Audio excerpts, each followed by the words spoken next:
முதலீடு செய்வோம், முன்னேறுவோம். நண்பர்கள் அனைவருக்கும் வணக்கம். இந்த வீடியோவில் நம்ம முக்கியமான நிறைய விஷயங்கள் பற்றி பார்க்க போகிறோம். அதனால் எங்கேயும் ஸ்கிப் பண்ணாமல் கடைசி வரை பாருங்கள். உங்களுக்கு இந்த வீடியோ கண்டிப்பாக யூஸ்ஃபுல்லாக இருக்கும். அது இல்லாமல் மோதிலால் ஓஸ்வால் சொல்லியிருக்கிற ஒரு 5 ப்ளூ சிப் கம்பெனி பை பண்ணலாம் அப்படிங்கிற மாதிரி சொல்லியிருக்காங்க. அதே இந்த வீடியோவில் நான் சொல்லியிருக்கேன். கடைசி வரைக்கும் பாருங்கள். வாங்க நம்ம நியூஸ்க்குள்ளே போகலாம். நம்ம 2-3 நாளாகவே எல்லாரும் எதிர்பார்த்துக்கிட்டு இருந்த ஒரு நியூஸ் வந்து இன்றைக்கி வந்துடுச்சு. என்னென்னா இன்ஃபோசிஸில் வந்து பைபேக் சொல்லியிருந்தாங்க. ஆனால் எத்தனை ரூபாய்க்கு ஒரு ஷேருக்கு எவ்வளோ ரூபாய்க்கு பைபேக் பண்ண போகிறாங்க, ஓவராலாக எவ்வளோ ஷேர்ஸ் வந்து பைபேக் பண்ண போகிறாங்கன்ற விஷயம் தெரியாமல் இருந்துச்சு. நேற்று அவங்களோட மீட்டிங் நடந்துச்சு. அதில் அவங்க என்ன சொல்லியிருக்காங்கன்னா, ஒரு ஷேருக்கு 1800 ரூபா வரைக்கும் பைபேக் பண்ண போகிறதாகவும், மொத்தமாக 10 கோடி ஷேர்ஸ், அதாவது 18,000 கோடி அளவுக்கான ஒரு பைபேக்கை பண்ண போகிறதா அவங்க சொல்லியிருக்காங்க. இப்போ பார்த்தீங்கன்னா இதில் ரொம்ப கவனிக்கக்கூடிய விஷயம் என்னென்னு பார்த்தீங்கன்னா, இதில் ப்ரொமோட்டர்கிட்ட ரொம்ப அதிகமான ஷேர்ஸ் அவங்ககிட்ட இல்லை.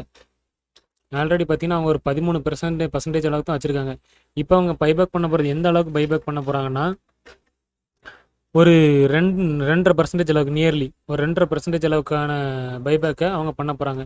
இதை பண்ணி முடிக்கிறப்ப அவங்ககிட்ட மொத்தம் ஒரு 15% அளவுக்கான ஷேர்ஸ் வந்திருக்கும். அதுவும் இல்லாமல் இவங்களோட ப்ரீமியம் எவ்வளோ ப்ரீமியமில் இது பைபேக் பண்ணுறாங்கன்னா, இப்போதைக்கு அவங்க ட்ரேட் ஆகிட்டு இருக்கிற ப்ரைஸ் வந்து 1525 ரூபா. அவங்க 1800 ரூபாய்க்கு வந்து பைபேக் பண்ண போகிறதா சொல்லியிருக்காங்கன்னா, ஒரு 15% அளவுக்கு ப்ரீமியத்தில் இது வந்து பைபேக் பண்ண போகிறாங்க. இதை வந்து நண்பர்கள் வந்து ஒரு வாய்ப்பாக பார்க்குறவங்க கண்டிப்பாக பார்க்கலாம். ஏன்னா பைபேக் கொடுக்குறப்ப நிறைய ஷேர்ஸ் பார்த்தீங்கன்னா எந்த ரேட்டுக்கு பைபேக் கொடுக்குறாங்களோ அந்த ரேட் அளவுக்கு நியர்லி ஏறிடும். ஏன்னா ஏற்கனவே நான் வந்து இதை விப்ரோவில் பார்த்துருக்கோம். அதே மாதிரி இந்த ஷேரும் இப்போ 1525 ரூபாயில் இருக்குது. எந்த ஒரு நெகட்டிவ் நியூஸும் மார்க்கெட்டுக்கு வராத பட்சத்தில் இந்த ஷேர் வந்து 1800 ரூபா அளவுக்கு ஏறுறதுக்கு ஒரு வாய்ப்பு இருக்கிறதா தான் பார்க்குறேன். ஓவராலாக பாருங்கள், மொத்தம் 415 கோடி ஷேர்ஸ் வச்சுருக்காங்க. அதாவது இன்ஃபோசிஸ்லேருந்து 415 கோடி ஷேர் இருக்குது. இதில் பார்த்தீங்கன்னா ப்ரமோட்டர் எவ்வளோ இருக்குது, மியூச்சுவல் ஃபண்ட்ஸில் எவ்வளோ வச்சுருக்காங்க, எஃப்ஐசி என்ஆர்ஐசி எவ்வளோ வச்சுருக்காங்க, அப்புறம் பப்ளிக்லாம் எவ்வளோ வச்சுருக்காங்கன்னு சொல்லி மொத்தமாக சொல்லி கொடுத்துருக்காங்க. நியர்லி பாருங்கள் 415 கோடி ஷேர் வச்சுருக்காங்க. ஓகே, அடுத்து இந்த பைபேக் பண்ணுறதுனால இந்த ஷேரில் எதுவும் மாறிடுமா அப்படின்னு கேட்டால், அனலிஸ்ட் வந்து என்ன சொல்லியிருக்காங்க, சில பேர் இல்லை அப்படி மாறக்கூடிய விஷயங்கள் இதில் வந்து பெருசாக எதுவுமே இல்லை அப்படிங்கிறத நாங்கள் பார்க்குறோன்னு சொல்லியிருக்காங்க. ஏன்னா தற்சமயம் இவங்களுடைய ப்ராஃபிட் வந்து உயர்ந்தாலோ, இல்லை உலகத்தில் நடந்துக்கிட்டு இருக்க நிறைய விஷயங்கள் தேவையில்லை, இந்த பிரச்சனைகளான வாரெல்லாம் முடிஞ்சாலோ மட்டும்தான் ஷேர் மார்க்கெட் பெருசாக ஏற்றத்தை கொடுக்கறதுக்கான வாய்ப்பு இருக்குது. இந்த ஒரு வருஷ பீரியடில் பார்த்தீங்கன்னா நம்மளோட ஹேங்ஸாங் ஆகட்டும், அப்புறம் S&P 500 ஆகட்டும், அப்புறம் வெளிநாட்டில் உள்ள நிறைய ஸ்டாக்ஸ்லாம், அந்த ஸ்டாக்ஸ் அதாவது நம்ம NSE BSE மாதிரி இருக்கிறவங்க பார்த்தீங்கன்னா 25% 30% அளவுக்கு ரிட்டர்ன்ஸ் கொடுத்துருக்காங்க. ஆனால் நமக்கு பார்த்தீங்கன்னா போன வருஷம் எங்கே சுற்றிட்டு இருந்துச்சோ அதே இடத்துல தான் சுற்றிக்கிட்டு இருக்கு. பார்க்கலாம், இந்த ஷேர் ஒரு நல்ல ஏற்றத்தை கொடுக்க நான் நினைக்கிறேன். பார்க்கலாம்.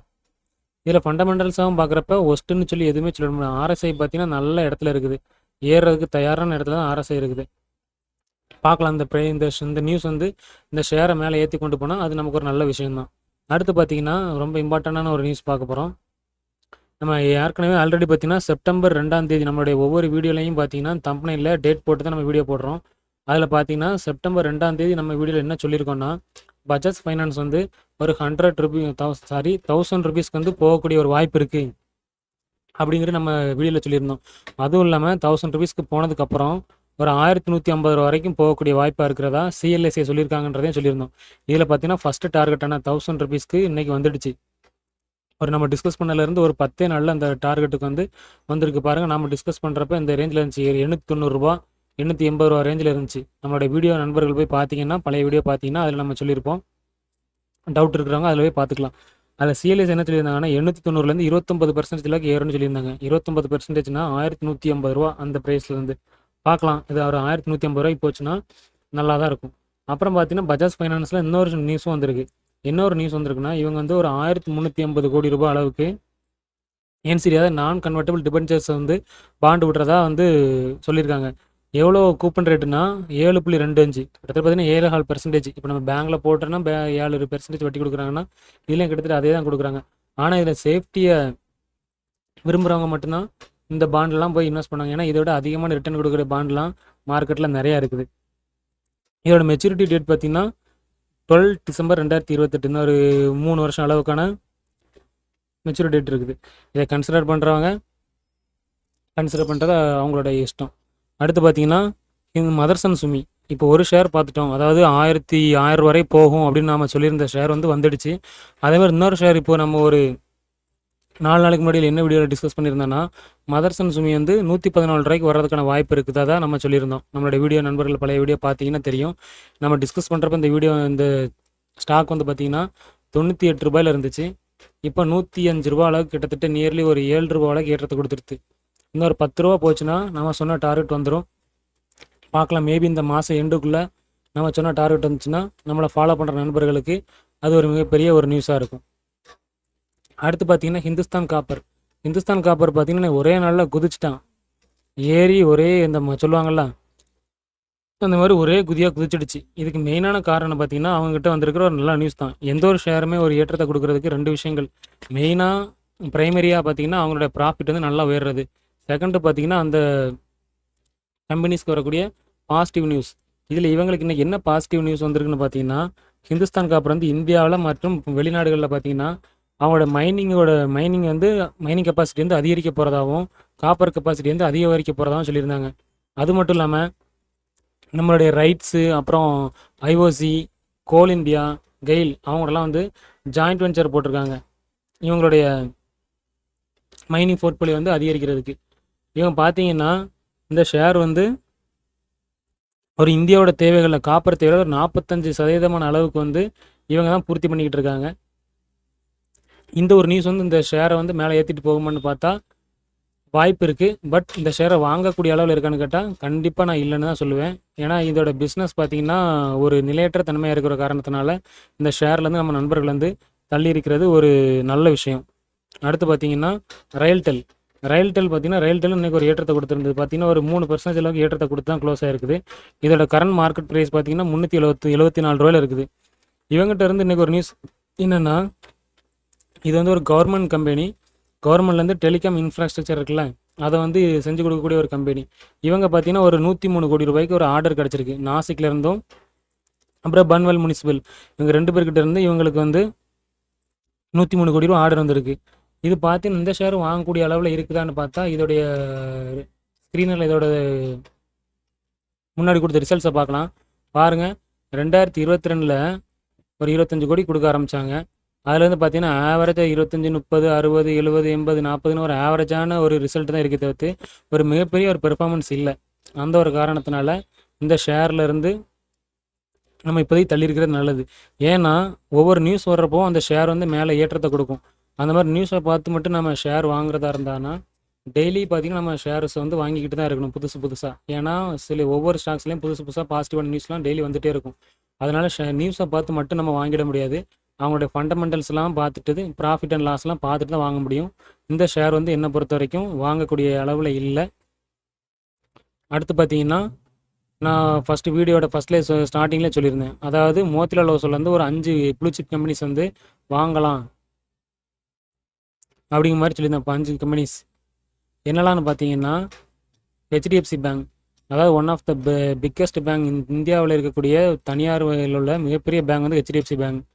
அடுத்து பார்த்தீங்கன்னா பாரதி ஏர்டெல், இதுவே ஒரு 2285 டார்கெட் கொடுத்துருக்காங்க. இப்போ 1950 சுற்றிட்டு இருக்க இந்த ஸ்டாக்கு. அடுத்து பாருங்கள் ஹிந்துஸ்தான் யூனிலிவர், இது வந்து 3000 வரைக்கும் போகும்னு சொல்லியிருக்காங்க. இப்போ ஒரு 2500-600 ரேஞ்சில் சுற்றிட்டு இருக்கு. அடுத்து அல்ட்ராடெக் சிமெண்ட், இது கூட நம்ம ஒரு 10 நாளைக்கு முன்னாடி நம்மளோட வீடியோவில் டிஸ்கஸ் பண்ணியிருந்தோம். 14,000, 12,000, 13,000 கொடுத்துல ஒரு ஸ்டாக் நம்மளால் இப்போதைக்கு வாங்க முடியாது. அது வாங்கக்கூடிய சூழ்நிலை வரும்போது பார்த்துக்கலாம். இப்போதைக்கு அதனால் அந்த ஸ்டாக்லாம் தள்ளிடுங்க.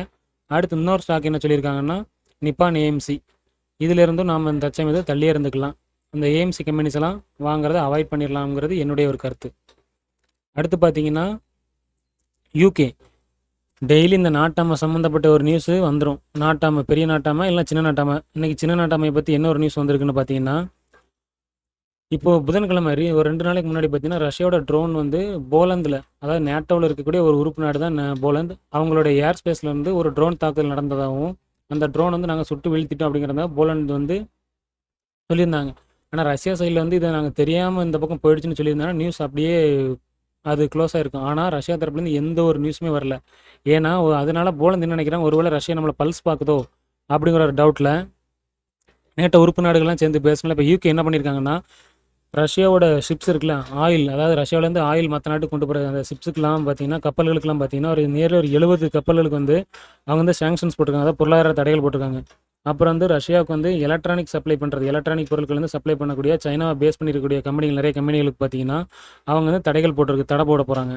அப்புறம் பார்த்தீங்கன்னா, அந்த எக்ஸ்ப்ளோசிவ் தயாரிக்கிறதுக்கு, அதாவது வெடிமருந்துகள் தயாரிக்கிற அந்த மிசைல்ஸு, அந்த மாதிரி விஷயங்கள் தயாரிக்கக்கூடிய கெமிக்கல்ஸு, அதெல்லாம் வந்து அவங்களுக்கு சப்ளை பண்ணக்கூடிய அந்த கம்பெனிஸையும் வந்து யூகே வந்து தடை பண்ணியிருக்காங்க. இவ்வளோ தடைகள் போட்டாலும் ரஷ்யா வந்து அதெல்லாம் ஒரு பொருட்டாவே மதிக்காமல் அவங்களோட தாக்குதலை வந்து தீவிரப்படுத்திட்டு தான் இருக்காங்க. ஏன்னா இப்போ யூகே இந்த தடைகள் போட்டிருக்காங்கன்னா, ஒரு குறிப்பிட்ட ஒரு 10 நாளே பார்த்தீங்கன்னா, ரஷ்யாவோட தாக்குதல்கள் வந்து இப்போ 2, 3 வருஷம் இல்லாத அளவுக்கு ட்ரோன்ஸ் அதிகம், அளவுக்கு அதிகமான ட்ரோன்ஸு, அளவுக்கு அதிகமான மிசைல்ஸ் வச்சு தாக்குதல் பண்ணிக்கிட்டு இருக்காங்க. ஆனால் புதின் அவர்கள் இதெல்லாம் ஒரு பெரிய விஷயமாவே கண்டுக்கிட மாட்டார். நீங்கள் எவ்வளோ சாங்ஷன்னாலும் போட்டுக்கோங்க, நான் அதெல்லாம் கண்டுக்கிற போகிறதே கிடையாதுன்னு அவர் வழி, என் வழி, தனி வழி, நம்ம தலைவர் சொல்கிற மாதிரி அவர் ஒரு தனி ரூட்டில் போய்கிட்டு இருக்கிறாரு. பார்க்கலாம்.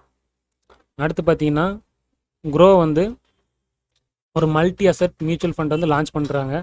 இவங்க பார்த்தீங்கன்னா, இது செப்டம்பர் 24 வரைக்கும் வந்து ஓப்பனில் இருக்கும். அது வரைக்கும் இதில் அப்ளை பண்ணுறவங்க பண்ணிக்கலாம். அதோட ஸ்டார்டிங் இனிஷியலாக பார்த்தீங்கன்னா, அவங்களுக்கு என்ஏவி பார்த்தீங்கன்னா 10ல் தான் இருக்கும்.